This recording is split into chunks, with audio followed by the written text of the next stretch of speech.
বহুল আলোচিত চাঁদপুরের হাইনচরের মাঝিচর এলাকায় এমবি আল বাখেরা জাহাজের ৭ খুনের ঘটনায় জড়িতের ভাষ্যমতে আকাশমণ্ডল ইরফানকে বাগেরহাটের চিতলমারী এলাকা থেকে গ্রেপ্তার করেছে র্যাব। গ্রেফতারকৃত আকাশমণ্ডল ওরফে ইরফানের দেওয়া তথ্য অনুযায়ী মূলত জাহাজের মাস্টারের ওপর ক্ষোভের কারণেই তার উদ্দেশ্য ছিল জাহাজের মাস্টারকে হত্যা করা, এবং এই হত্যাকাণ্ড সংগঠিত করার পর যখন সে বুঝতে পারে অন্যান্য যে ক্রুরা আছে তারা সে পালিয়ে গেলে তার সম্পর্কে তথ্য দিয়ে দিবে, তাই আইন শৃঙ্খলা রক্ষাকারী বাহিনীর হাত থেকে রক্ষা পাওয়ার জন্য সে ক্রমান্বয়ে বাকি সদস্যদেরকে হত্যার চেষ্টা করে।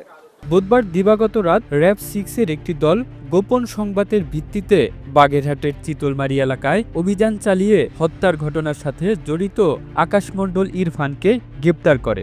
এ সময় তাদের কাছ থেকে একটি হ্যান্ড গ্লাভস, একটি লোটো ব্যাগ, ঘুমের ওষুধের খালি পাতা, নিহতদের ব্যবহৃত 5টি ও তার ব্যবহৃত 2টি সহ মোট 7টি মোবাইল সহ বিভিন্ন জায়গায় রক্ত মাখানো নীল রঙের একটি জিন্স প্যান্ট উদ্ধার করা হয়। সকল প্রকার টহল বৃদ্ধি হচ্ছে এবং এই মামলার রহস্য উদ্ধারের জন্য গতকাল থেকে সকল সংস্থা কাজ করছে। খুব শীঘ্রই আমরা উদ্ঘাটন করব এবং সবার কাছে আমরা ইনশাল্লাহ এটা প্রমাণ করব যারা এই ঘটনাটি ঘটিয়েছে তাদেরকে আমরা ইনশাল্লাহ আইনের আওতায় নিয়ে আসতে পারব।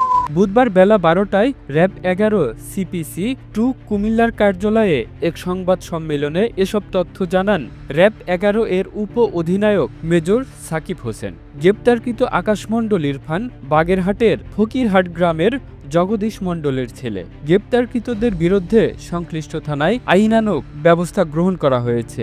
এ ঘটনার সাথে জড়িতদের দ্রুত সময়ের মধ্যে আইনের আওতায় নিয়ে আসতে র্যাব গোয়েন্দার নজরদারি বৃদ্ধি করেছে বলে জানায় র্যাব কর্মকর্তা।